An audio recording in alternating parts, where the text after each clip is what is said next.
दुखी हूं, मेरे इस दुख की कोई कल्पना नहीं कर सकता। आज मेरे पास इतनी दौलत होने पर भी मेरे पास कुछ नहीं है, क्योंकि जीवन नहीं है। जीवन है तो सब कुछ है, जीवन नहीं तो कुछ नहीं। इसका मतलब ये है कि उस व्यक्ति ने कहा कि मैंने जितना समय पैसे कमाने के लिए मैंने दौड़ लगाई, काश मैंने अपने जीवन को समझकर जीवन को आनंद से शांति से जिया होता तो इस पैसे से ज्यादा सुखी जीवन को जीने में मुझे प्राप्त होता। आदमी पैसे के पीछे भाग भाग कर अपने जीवन को समाप्त कर लेता है। अच्छे समय जो हंस करके अच्छे समय को जो परिवार के साथ गुजार सकता था, हंस सकता था, मुस्कुरा सकता था, उस हंसने मुस्कुराने के पल को उसने गवा दिया, भागम भाग में लगा दिया।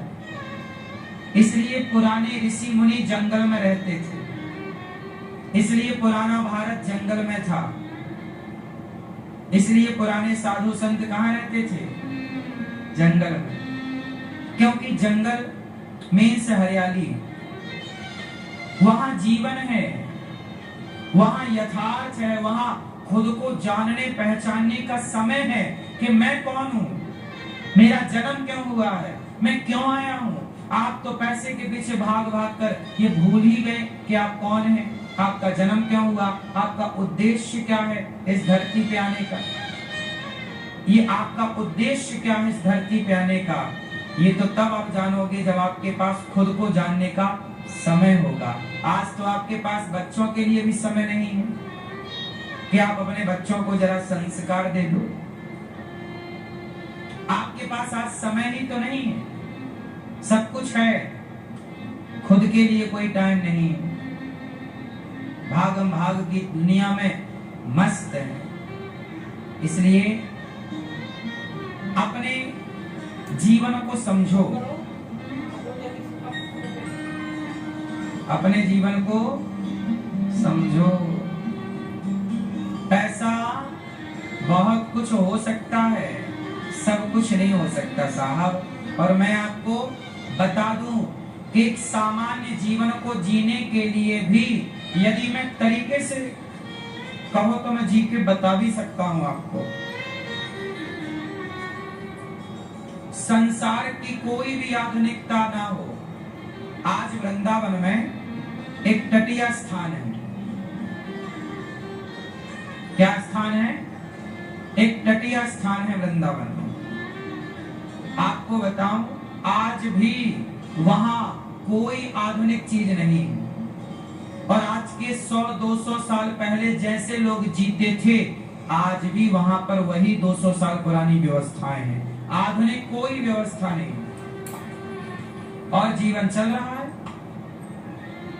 और जीवन चल रहा। ना वहां बिजली है, ना पंखा है, ना कूलर है, ना एसी है। वहां पर भगवान के मंदिर में भी लाइट नहीं है, दीप से भगवान के दर्शन होते हैं। वहां पुराने हिसाब से लकड़ी और ओपलों में, चूल्हे पे, पुराने बर्तनों में पुराने तरीके से भोजन बनता है। कोई आधुनिकता नहीं। वहां के संत जी मोटरसाइकिल का प्रयोग, गाड़ी का प्रयोग भी नहीं करते। उन्हें कहीं वो कहीं जाते ही नहीं, और जाते हैं तो तांगे पर जाते हैं। तांगा पुराना जो रिवाज था, बैलगाड़ी, उस तांगा भी होता है घोड़े का, जिसे रथ कह सकते हैं। घुड़सवारी पहले होती थी, घोड़े की सवारी। तो हम आपको केवल ये समझा, हम ये नहीं कह रहे कि पैसे ना कमाओ, खूब पैसे कमाओ, लेकिन आप ये मत सोचना कि पैसे से ही जीवन है ना। आप पैसे बिल्कुल किनारे रख दो। आपके पास कुछ भी पैसा ना हो, फिर भी आप बेहतर जीवन जी सकते हैं बिना पैसों।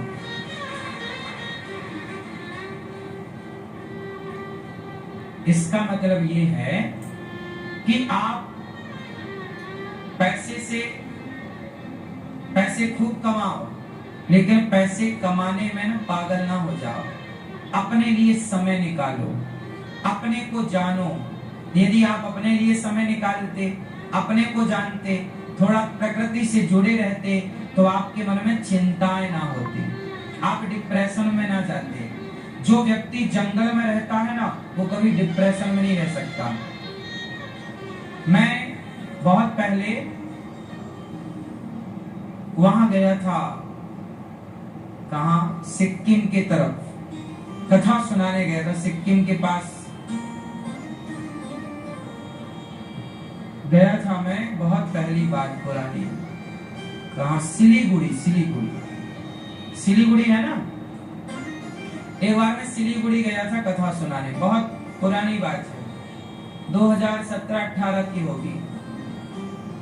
तो वहां पे मैं कथा सुनाने के बाद लोगों ने, वहां पे जंगल बहुत है, चारों तरफ हरियाली है, वहां कोई प्रदूषण नहीं है, चारों ओर झरने हैं, नेचुरल पानी बह रहा है। तो मैं वहां पे गया, तो वहां पे पहाड़ों में मैं गया, तो वहां पहाड़ों में पता है लोग अपना घर बना के, घर काय का, कोई लकड़ी वाला घर बना के, और लोग रहते हैं। एक घर यहाँ है, एक घर वहां है, एक घर वहां है, एक घर वहां।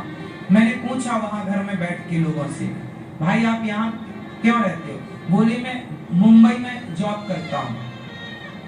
बंबई में वो रहते हैं और बंबई में पैसा कमाते हैं। बोले हम 11 महीने काम करते हैं और 1 महीना सब छोड़ छाड़ के यहाँ जंगलों में आके 1 महीना जंगल में रहते हैं। 1 महीना हम खुद को समय देते हैं। कहाँ रहते हैं वो 1 महीना? जंगलों में।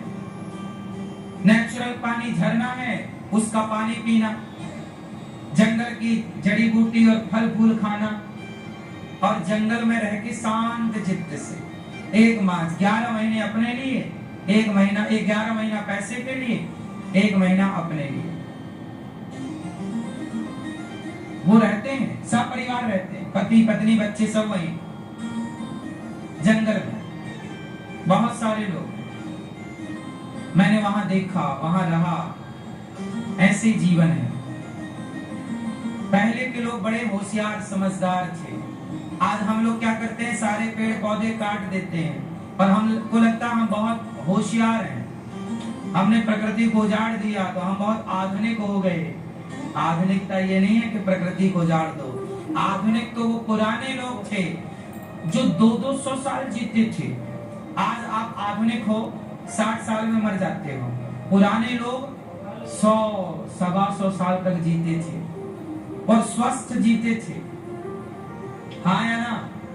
अब बताओ कि पुराने लोगों के पास ज्यादा उम्र थी, आज नए लोगों के पास उम्र कम है। ये बात सही है कि गलत है?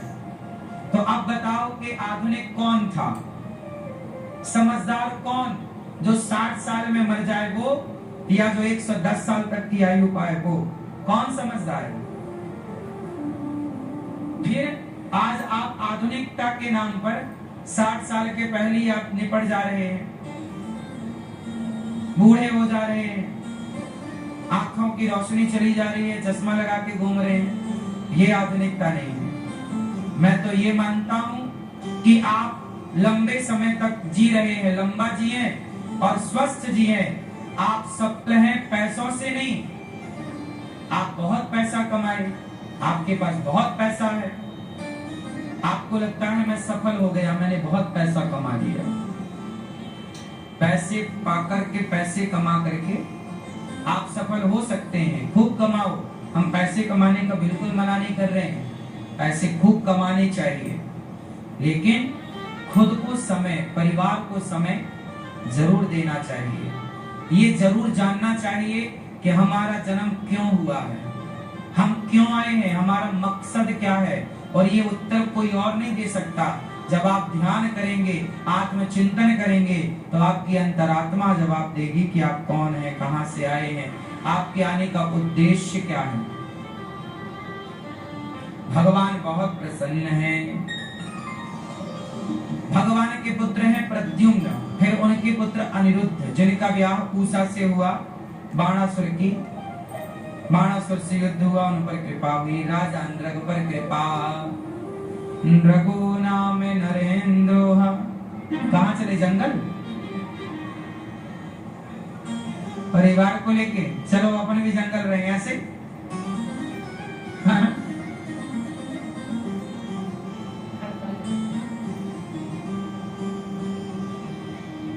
ये देखो, इन्होंने सुना और सुन के तुरंत चल पड़े जंगल।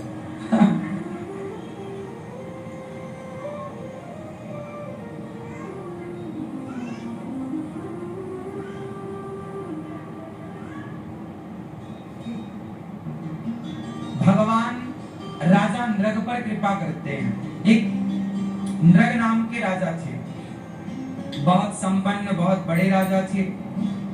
वो गौदान करते थे। क्या करते थे? गौदान। और वो गौदान इतना कर चुके थे कि कोई गिनती नहीं कि कितनी गाय दान कर दी। गाय दान संपूर्ण पृथ्वी का दान करने के बराबर गौदान है। सारी पृथ्वी आप दान कर दो और एक गौदान कर दो, तो एक गाय दान करने का जो पुण्य है वो संपूर्ण पृथ्वी दान करने का पुण्य है। इतना बड़ा पुण्य है गौदान का। इसलिए हम आपसे कहते हैं कि गौदान जरूर करना चाहिए। गाय की पूंछ पकड़ के गौदान होता है। जब भगवान कृष्ण का जन्म हुआ तो गौ दान किया कृष्ण के नाम से। बच्चों के नाम से भी गौदान किया करो, ताकि बच्चे के नाम की चारा भूसा गाय खाएगी, बच्चों की आयु बढ़ेगी। बच्चों का एक तुला दान होता है। कौन सा दान? कौन सा दान? क्या होता है ये? नहीं पता? तराजू के एक पलड़े पर बच्चों को बिठाया जाता है और दूसरे पलड़े पर आप चाहे गायों के लिए गुड़ या चारा या दाना, खली, तो दूसरे पलड़े पर बच्चों के वजन का गुड़ या बच्चों के वजन का चारा या बच्चों के वजन का दलिया, दाना, ये उस वजन का फिर गाय को खिलाया जाता है। तो कहते हैं बच्चों का तुला दान करने से बच्चों के जीवन में आने वाला संकट, जब गाय आपका वो दलिया, चारा, गुड़ खा करके पगुराएगी, जुगाली करेगी, तो गाय जैसे ही उसे पचाएगी तो आपके बच्चे के जीवन में आने वाले संकट भी गाय पचाकर समाप्त कर देगी, सुरक्षा कवच का कार्य कर देती है। इसलिए बच्चों के नाम से तुला दान अवश्य करना चाहिए। आप गौरी गोपाल गौशाला जाकर वहां बच्चों को एक पलड़े पर बिठाकर तुला दान कर सकते हैं। चारे का, भूसे का, जो आपका मन है, तुला दान जरूर करना चाहिए बच्चों का। बच्चों की नजर काय से उतारी जाती है? गाय की पूंछ से। किससे? गाय की। माँ यशोदा जब देखती कि लाला को नजर लग गई तो गौ माता की पूंछ घुमा देती 7 बार। तो गैया की पूंछ से लाला की नजर मैया यशोदा उतारा करती थी। गाय का गोबर, कान के पीछे हल्का सा गोबर का टीका लगा देती तो नजर नहीं लगती। तो ये गाय को ऐसी थोड़ी माता कहा गया है। गौ माता, वो आपके बच्चों पर आने वाले संकट को भी टाल देती है। गौ माता, आप कई बार आपके घर में यदि गाय है, कई बार क्या होता है, एक बार क्या हुआ कि एक आदमी गाय की सेवा करता था। अचानक उसकी गाय बड़ी स्वस्थ, अचानक गाय की मृत्यु हो गई। गाय भगवान के घर चली गई। जब गाय मरी तो उस किसान ने पूछा अपने गुरुजी से कि गुरुजी बताओ, मेरी गाय तो बड़ी सुंदर थी, स्वस्थ थी, कोई बीमारी नहीं थी, मैं चलाता रोज, क्यों मर गई मेरी गाय? गुरुजी ने कहा कि बेटा, आज तुम्हारे परिवार में किसी की मृत्यु होने वाली थी। आज तुम्हारे परिवार में बहुत बड़ा संकट आने वाला था, कोई अनहोनी होने वाली थी, पर तुमने गाय की सेवा करी तो गाय ने परिवार की अनहोनी को अपने ऊपर लेकर के उसे समाप्त कर दिया। ये बात सच्ची है, पता है आपको? पहले सबके घरों में गाय होती थी, श्रद्धा से लोग गाय की सेवा करते थे, तो परिवार में कोई संकट आ जाए तो गाय अपने ऊपर ले लेती थी। अब आप पता नहीं इस बात को कितना मानेंगे कितना नहीं मानेंगे। आज के विज्ञान के युग में आप पता नहीं इस पर यकीन करेंगे नहीं करेंगे, पर ये बातें बिल्कुल यथार्थ बातें हैं कि हमारे द्वारा जब हम गाय की सेवा करते हैं तो गाय परिवार को अपना मानने लगती है। पता है आपको, जिस घर में गाय होती है ना, गाय उस घर के सभी सदस्यों को पहचानने लग जाती है। हाँ या ना? हाँ या ना? फिर गाय उस घर के लोगों को पहचानने लगती है। कोई बाहर का आए तो सिर हिलाती है उसके लिए, उसको मारने के लिए कि तुम मत आओ। कोई नया व्यक्ति आए तो गाय उसके लिए सिर हिलाती है, ऐसे करती है। लेकिन परिवार के लोगों के लिए वो जान जाती है कि ये बच्चे भी हैं तो बच्चों को भी लाड करेगी, गाय चाटेगी। तो गाय सदा से हमारे बीच में रहती आई है, हमारे परिवार का एक हिस्सा है। इसलिए गाय की जब आप श्रद्धा से सेवा करते हैं तो आप पर आने वाला संकट गौ माता अपने ऊपर ले लेती है। ये यथार्थ है। इसलिए कहता हूँ कि बच्चों के नाम से गौदान जरूर करना चाहिए, बच्चों का तुलादान जरूर करना चाहिए। बच्चों के नाम से गौदान करने से जब वो गाय आपके नाम से वहां रहेगी, आपके चारा भूसा खाएगी, तो वो आपकी ही है, आपके नाम से ही है वो, तो वो आपके जीवन में आने वाले संकट को अपने ऊपर लेगी। इसलिए गौदान जो चले गए, जिनकी मृत्यु हो गई, उन्हें तो पार लगाती है गाय बैतरणी से, पर जो जिंदा है उनका संकट खुद पचा लेती है, अपने ऊपर ले लेती है। इसलिए गाय दोनों तरफ से कल्याणकारी है।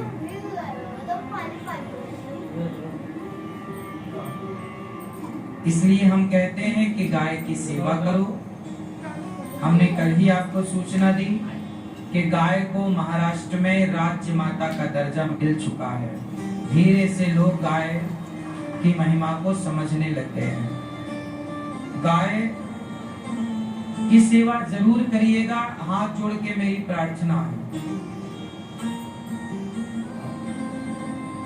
सही है? हमें तो बहुत अच्छा लगता है, क्या बताएं। हम तो बचपन से गाय चराते आए हैं। हम बचपन से ही गाय के लिए खेतों में जाके चारा लाते थे।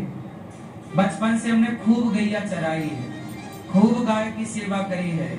इसलिए गाय की सेवा ने आप लोगों की सेवा के लिए बिठा रखा है। ये गाय की कृपा है मेरे ऊपर, और जब गाय की कृपा हुई तो गोविंद की भी कृपा हो गई।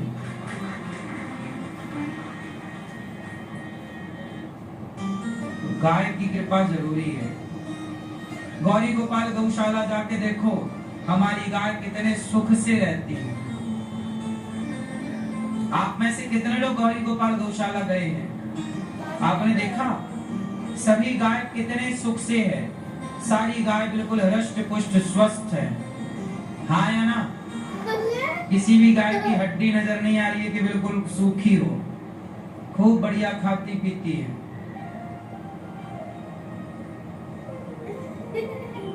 सभी गाय मस्त, सबके लिए अच्छी व्यवस्था। रात को सब गायों के लिए गद्दे हैं, गद्दे हैं सब गायों के लिए। गद्दे पर ही हमारी गौ माता बैठती है। तो गाय की सेवा गोविंद की सेवा जैसी है। हमारी आपने किसी भी गाय को गोबर लगा हुआ नहीं देखा होगा शरीर में, देखा? साफ सुथरी गाय, क्यों? वो गोबर करती है, तुरंत कार्यकर्ता लगे रहते हैं, गोबर हटा देते हैं। और हमारी गाय गोबर में बैठती ही नहीं है, ऐसी स्थिति है ही नहीं। साफ सफाई आपने देखा होगा, वहां साफ सफाई रहती है। तो ये सब चीजें कैसे होती हैं? श्रद्धा है तो काम होगा, श्रद्धा नहीं है तो काम नहीं होगा। तो श्रद्धा है, हम लोगों की गाय पर बड़ी श्रद्धा है। आजकल तो लोग गाय को ना जाने क्या क्या कहते हैं, है ना? हम टीवी चैनलों पर जाते हैं, लोग हमसे कहते हैं, वहां पढ़े लिखे लोग बैठे रहते हैं टीवी चैनलों पर, न्यूज पर, वो कहते हैं कि आप बताओ, गाय के गोबर के बारे में ये कह रहे हो, गाय के मूत्र के बारे में ये कह रहे हो। अब उन्हें कैसे समझाएं कि भाई तुम ज्यादा पढ़ लिख गए हो, इसलिए तुम बिल्ली की पोटी तो खा सकते हो। पता है आपको, बिल्ली की पोटी की कॉफी बनती है, बिल्ली की छिच्छी की आजकल कॉफी बनती है, और लोग से बड़े बड़े लोग, बड़ी महंगी आती है, लोग पीते हैं, तब उनका स्टेटस घटता नहीं है। पर गौ माता के मूत्र, गौ माता के पंचगव्य को, गोबर को देख करके लोग नाक पकड़ते हैं, ये बड़ी विडंबना है। बिल्ली की पट्टी बड़े शौक से पिएंगे, पर गाय के गोबर में उन्हें घिन आती है। क्या करें साहब, आज के लोग पढ़ लिख गए हैं ना ज्यादा, इसलिए वो गाय को माता नहीं कहते। अब पढ़े लिखे लोग, अरे गाय माता है क्या? गाय को लोग जानवर कहते, तो जानवर क्या बताएं। आजकल जो बच्चे पढ़ रहे हैं ना, वो शिक्षा भारतीय शिक्षा नहीं है। आजकल स्कूलों में जो बच्चों को पढ़ाया जाता है, वो कौन सी शिक्षा है? वो अंग्रेजों की शिक्षा है। कौन सी शिक्षा है? जोर से। इसलिए अंग्रेजी मीडियम है, इंग्लिश मीडियम है। इंग्लिश मीडियम मीन्स अंग्रेजी मीडियम, अंग्रेजों का मीडियम है भाई। हमें अंग्रेज मीडियम नहीं चाहिए, अंग्रेजी मीडियम नहीं चाहिए, भारतीय परंपरा की शिक्षा चाहिए। भारतीय पढ़ाई को पढ़कर भारत की शिक्षा से बच्चे डॉक्टर बने, भारत की शिक्षा से बच्चे इंजीनियर बने, और भारत की शिक्षा से बच्चे जज बने। जब भारत के सिद्धांत को पढ़कर जज बनेंगे, तब भारत की जो न्याय प्रणाली होगी वो और मजबूत होगी। भारत की इंजीनियरिंग, भारत का इंजीनियर यदि भारत की शिक्षा पढ़कर इंजीनियर बनेगा, तो देखो, अच्छा बताओ, ये जो लाल किला है, ये जो ताजमहल है, ये भारत के इंजीनियर ने बनाया था कि विदेश के इंजीनियर ने? बोलो। भारत के। जगन्नाथपुरी का मंदिर हजारों साल पहले बनाया गया था। इस 1000 साल में कितना तूफान, कितनी बारिश, कितना भूकंप आया, लेकिन वो मंदिर 1000 साल से खड़ा है, हजारों साल से। 1400 साल पुराना कोणार्क मंदिर है। तिरुपति बालाजी का मंदिर, रंगम का मंदिर, श्रीरंगम का मंदिर 1500 साल पुराना, और कितने मंदिर हैं जो 2-2 हजार साल पुराने मंदिर भारत में मौजूद हैं। हाँ या ना? अब बताओ, उस समय तो हम अमेरिका लंदन में नहीं पढ़ते थे ना, तब कहाँ पढ़ते थे? गुरुकुलों में। गुरुकुल में पढ़ करके हमारे भारत के इंजीनियरों ने ऐसे मंदिर बनाए कि 1500 साल पुरानी इमारत भी आज जस की तस खड़ी है। और आज का इंजीनियर आज का इंजीनियर बनाए तो बनाए वाला ताजमहल आज का इंजीनियर बना ले। आज इतने मंदिर बने, लेकिन वो पुराने मंदिरों की तरह कौन सा मंदिर बना बताओ? कौन सा मंदिर है आपके सामने जो जगन्नाथपुरी के मंदिर का जैसा हो? दक्षिण आप जाओ, आप रामेश्वरम गए होंगे, नहीं गए? रामेश्वरम का मंदिर देखिए साहब, 1000 साल पुराना है और उसमें जो खंबे हैं कॉलम पत्थर के, एक से क्या लेआउट है वहां का, क्या डिजाइन है वहां की, देखिए देखते ही बनता है।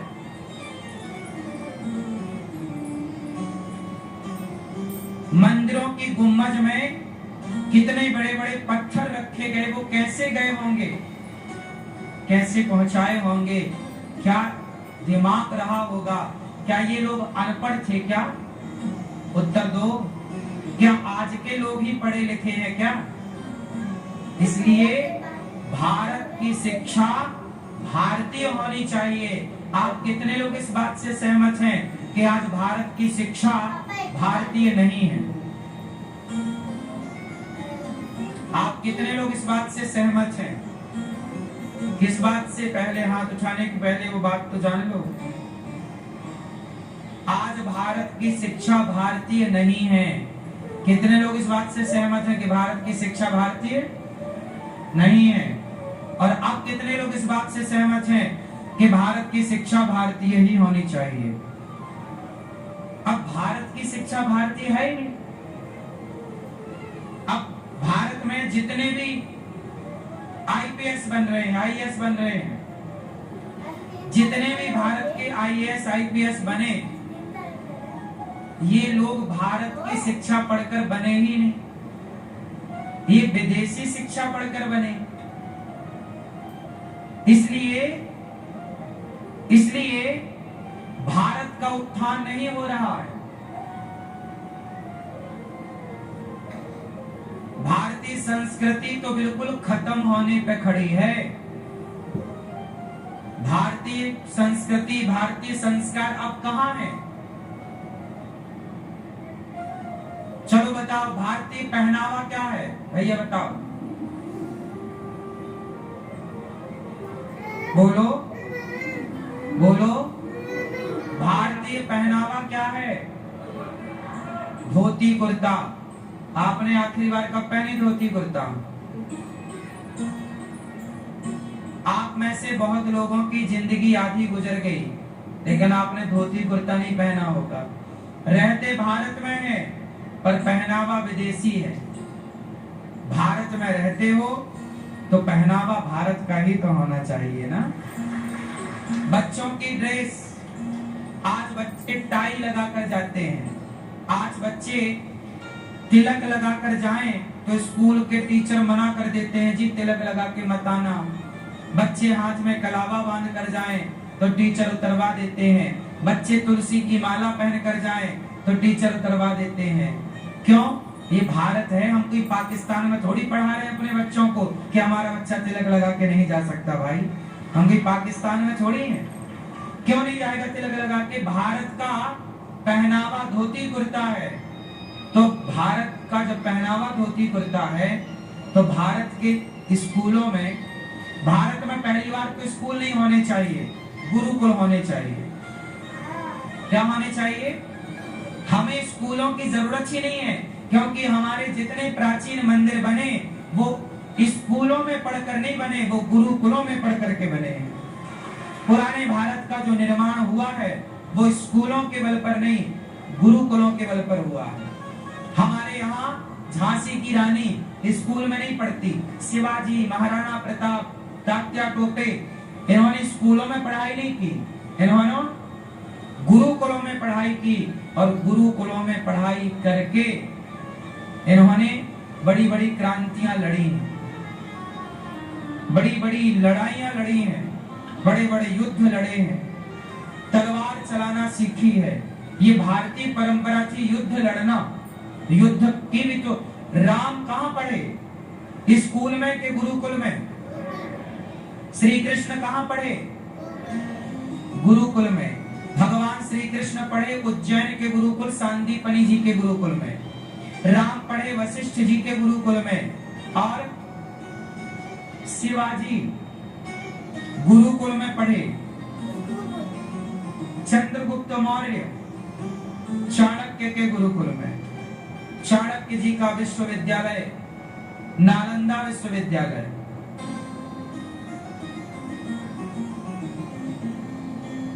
पंडित मदन मोहन मालवीय जी ने गुरुकुल की स्थापना की थी जो आज यूनिवर्सिटी बनी है, BHU काशी,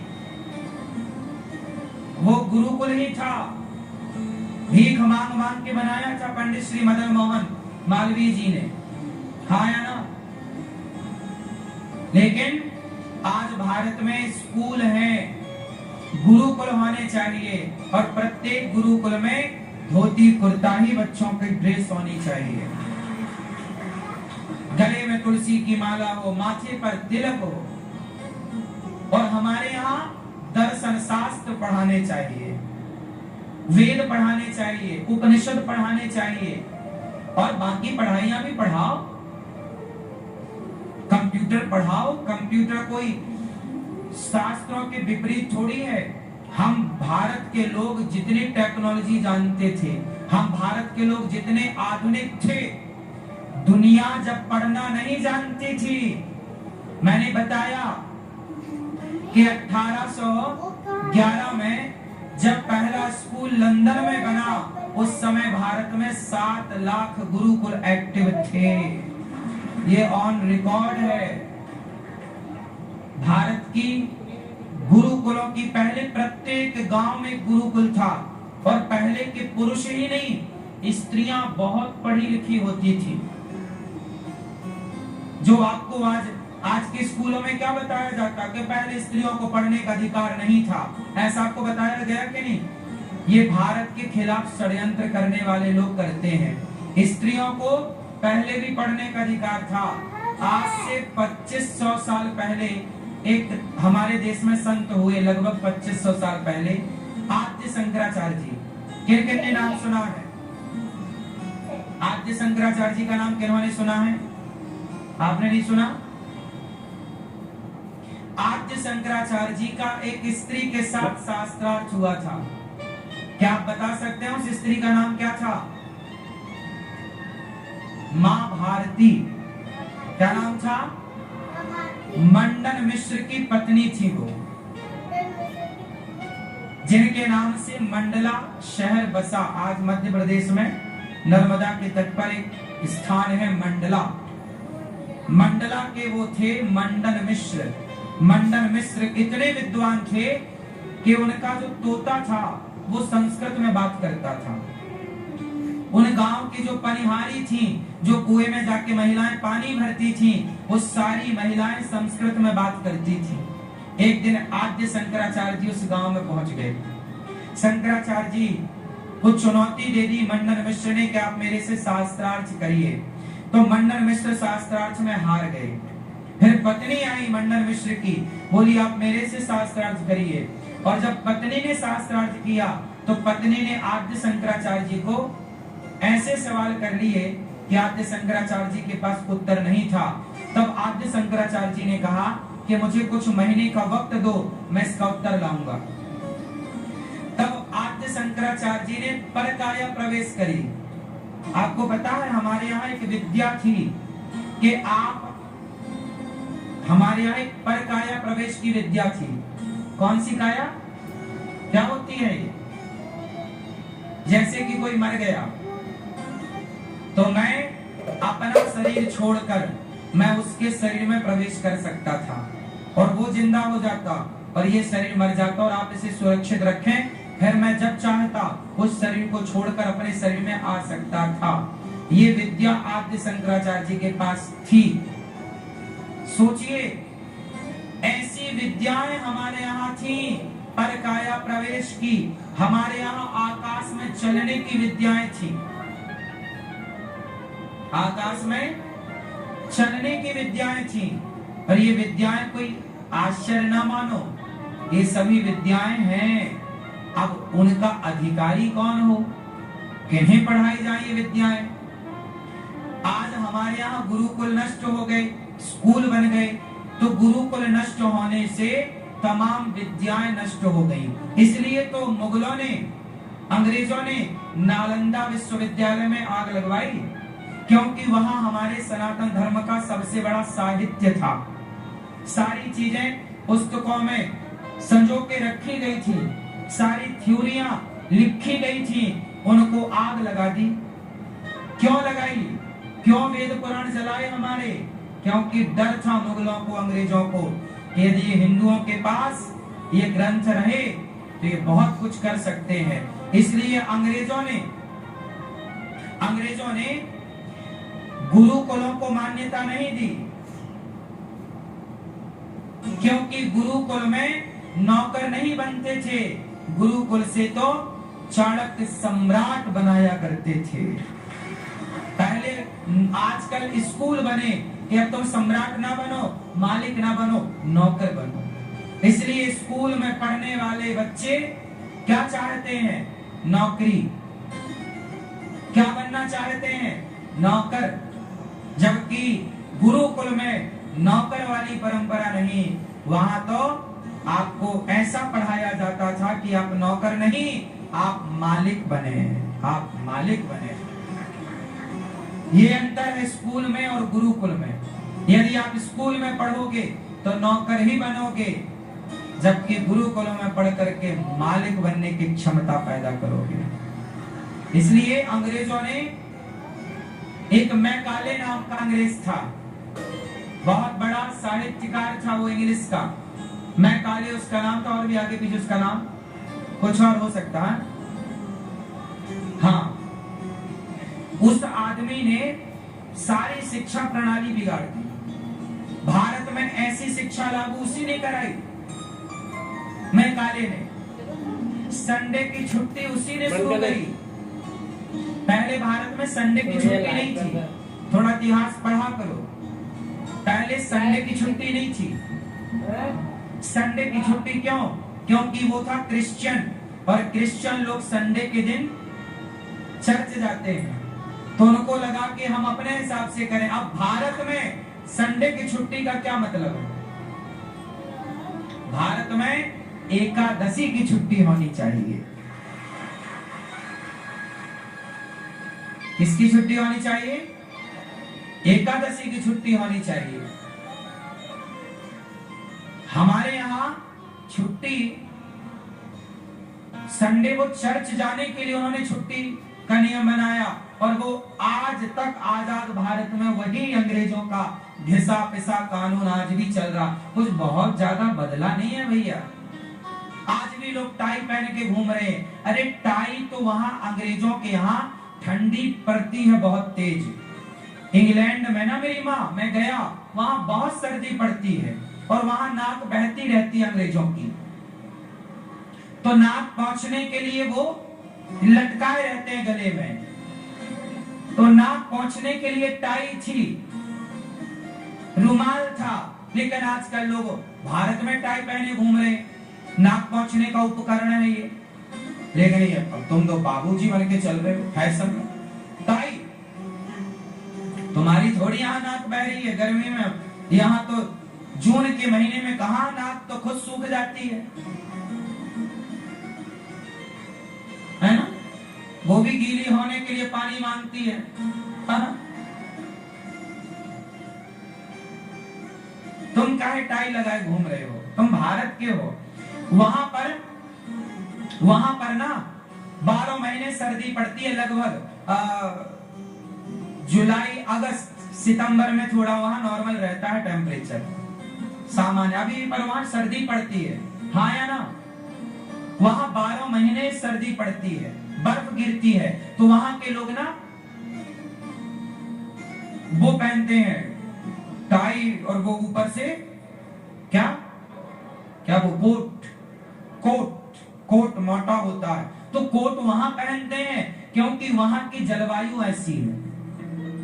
अब भारत में जून के महीने में ये बेवकूफ कोट पहन के घूम रहा है, और कहता मैं पढ़ा लिखा हूं। खाक पढ़ा लिखा, कपड़े पहनने तक का ज्ञान नहीं है तुझे कि जून के महीने में कौन से कपड़े पहनने चाहिए।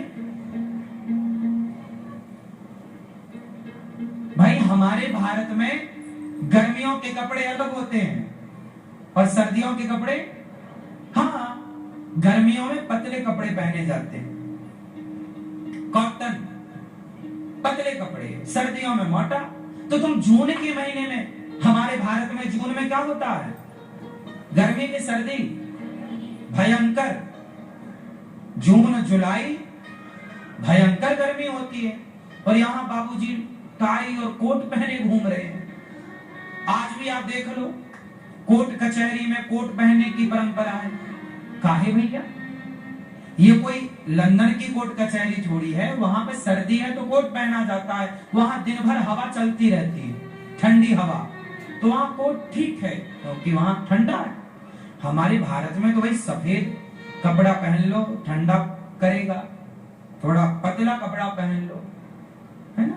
लेकिन अब यहाँ इतना भी ज्ञान, 70 साल में भारत के लोग कपड़ा पहनना भी सीख नहीं पाए। अंग्रेजों को गए 70-77 साल हो गए, अभी इनको कपड़ा पहनना नहीं आया। ये अपने वेशभूषा, अपनी भारतीय वेशभूषा पे नहीं आ पाए। 77 साल में भारत अभी भारतीय वेशभूषा में नहीं आ पाया और कहता है मैं आजाद हो गया। कहां आजाद हो तुम, आज भी उन अंग्रेजों की गुलामी कर तो रहे हो। तुम कौन सा गीता पढ़ने लग गए स्कूलों में? यदि तुम गुलाम हो तो तुम स्कूलों में पढ़ रहे हो, आजाद होते तो गीता पढ़ाना शुरू कर देते। भारत में गुरुकुलों की स्थापना हो जाती। जिन्हें आज स्कूल कह रहे हो उन्हें गुरुकुल कह दो ना। सारे सरकारी दस्तावेजों में स्कूल की जगह गुरुकुल मेंशन कर दो कि भाई ये स्कूल नहीं चलेगा, भारत में गुरुकुल के नाम से चलेगा। पढ़ाओ, आप गीता पढ़ा लो, जो विषय है वो रखो, पर उनमें से कुछ हटा के जो जरूरत नहीं है गीता ऐड कर दो, गीता पढ़ा दो, उपनिषद शुरू कर दो, है ना। अच्छी चीज पढ़ाओ। गा से गधा पढ़ा रहे हो तुम, गा से गणेश पढ़ा दो। माँ से मछली पढ़ा रहे हो तुम, माँ से मंदिर पढ़ा दो। मातृ देवो भव पढ़ा दो, पितृ देवो भव पढ़ा दो। माँ बाप भगवान होते हैं, वेद वाक्य है मातृ देवो भव पितृ देवो भव। ये किसी स्कूल में नहीं पढ़ाया जाता कि बेटा माँ भगवान होती है, पिता भगवान होता है। भारत के गुरुकुलों में पढ़ेगा बच्चा तो कभी अपनी माँ को वृद्धाश्रम ना भेजेगा बच्चा। गुरुकुल का बच्चा कभी माँ को वृद्धाश्रम ना भेजेगा, लेकिन स्कूल का बच्चा 80% बच्चे अपनी माँ को वृद्धाश्रम भेजते हैं। लिख लो, स्कूल का पढ़ा बच्चा माँ को वृद्धाश्रम भेजेगा, क्योंकि वो पढ़ाई यही है। वो माँ बाप का सम्मान करना स्कूल में थोड़ी सिखाया जाता, वहां तो क्या मनाया जाता है, वो क्या मनाते हैं फरवरी में, 12 फरवरी को वैलेंटाइन डे। वैलेंटाइन डे मनाएंगे। हमारे यहाँ मातृ देवो भव क्या होता है, मां भगवान है। जननी जन्म भूमश्च स्वर्गादपि गरीयसी। ये पढ़ा है आप लोगों ने?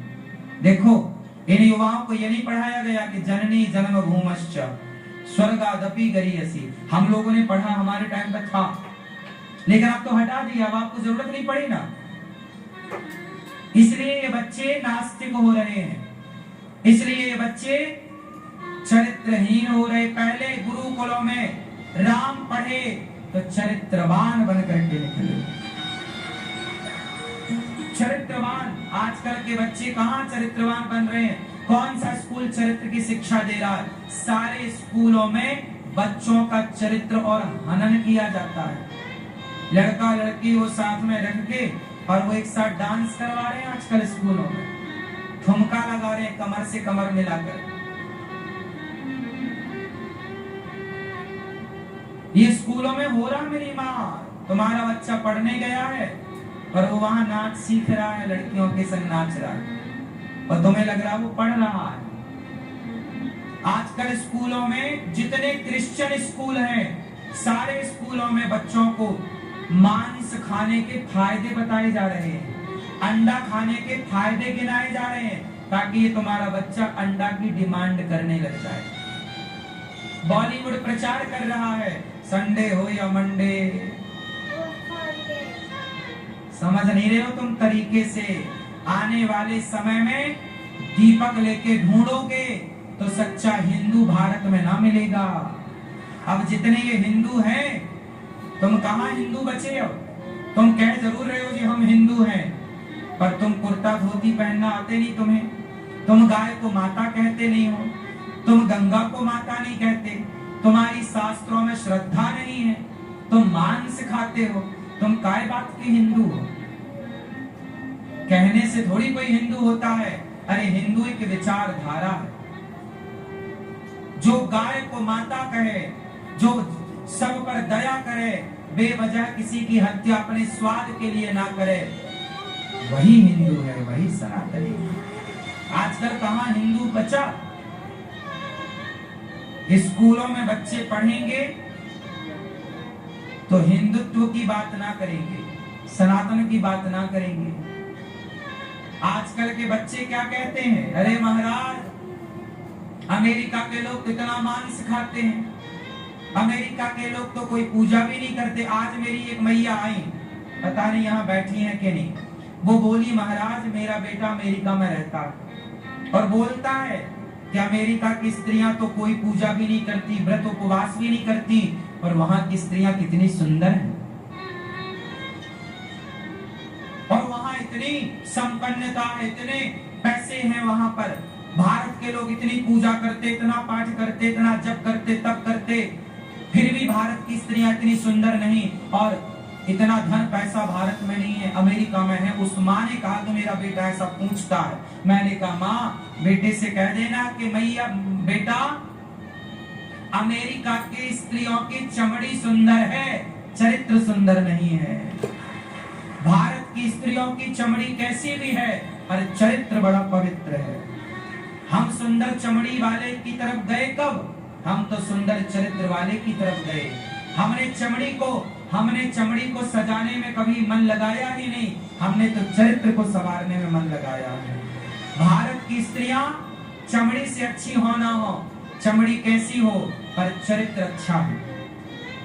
अमेरिका की स्त्रियां, अमेरिका के लोग चमड़ी उनकी सुंदर हो सकती है, पर चरित्र कहाँ सुंदर है। एक स्त्री के जीवन भर में 50 तो बदल जाते हैं। 80 साल की स्त्री के भी पति मर गया तो 80 साल का डोकरा बॉयफ्रेंड ढूंढ के ले आती है। मजाक नहीं कर रहे हैं, सही बोल रहे हैं, हाँ या ना? इसलिए भारत की तुलना अमेरिका से करना पाप है।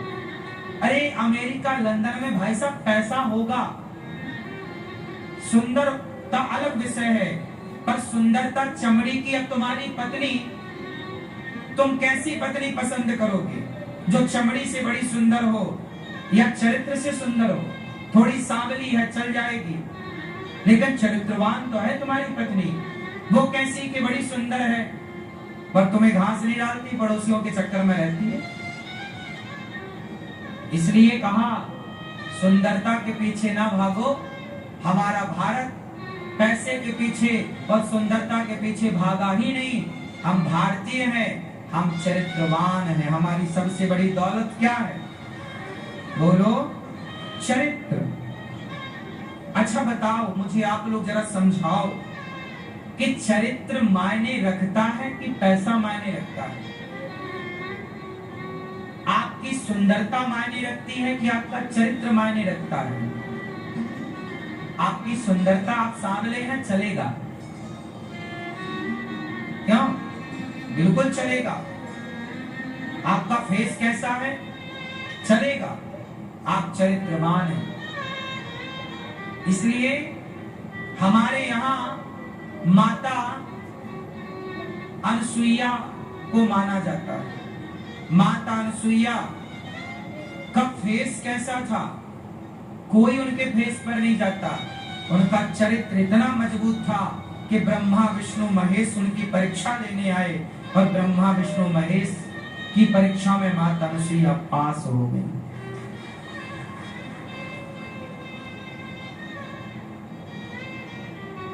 इसलिए अमेरिका इत्यादि देशों में सब ठीक है, कोई बुराई नहीं है, पर चरित्र की बराबरी सुनो, हमारे भारत की बराबरी ना चरित्र के मामले में कोई नहीं। इसलिए कहता हूं मेरे दोस्तों कि तुम अपना चरित्र बनाए रखो, कहीं तुम भी अमेरिका ना बन जाना, कहीं तुम भी 17 के चक्कर में ना फंस जाना, सत्यानाश हो जाएगा।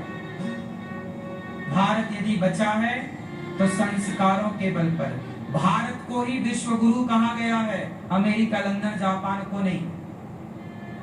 स्वामी विवेकानंद जी की चमड़ी कैसी थी कोई नहीं जानता, चरित्र कैसा है सब जानते हैं। हमारे यहाँ चमड़ी की थोड़ी उपासना है, चरित्र की उपासना है।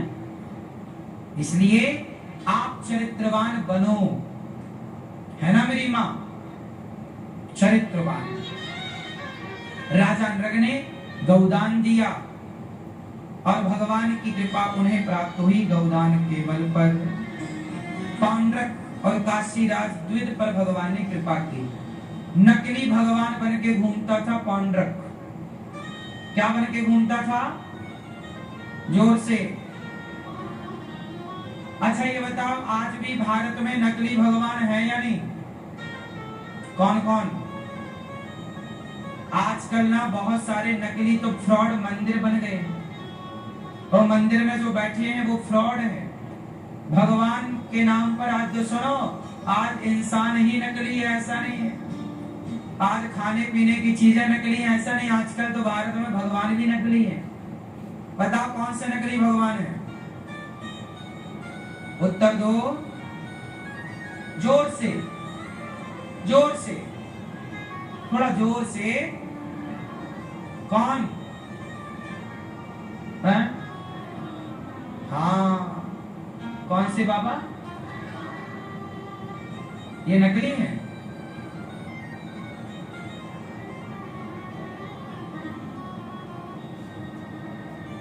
भगवान सब नहीं हो सकते।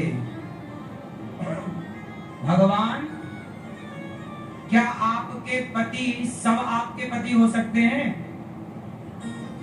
मैया क्या सब आपके पति हो सकते हैं कि एक ही रहेंगे? जैसे सब पति नहीं हो सकते ऐसे सब भगवान नहीं हो सकते। जैसे पति एक है ऐसे भगवान, क्या नाम है एक का? क्या नाम है? भगवान श्रीमन नारायण ही भगवान है, राम ही भगवान, नारायण ही राम है, नारायण ही कृष्ण है। वही नरसिंह वामन धन्वंतरी, मोहिनी गक्षप धन्वंतरी, वही बिहारी जी, वही विठलनाथ जी, वही शिव, वही है। तो भगवान एक है। कोई बाबा जिसके आगे बाबा लगा हो वो इंसान तो हो सकता है, वो संत तो हो सकता है, वो साधु के रूप में पूज्य तो हो सकता है, पर कोई भगवान नहीं हो सकता।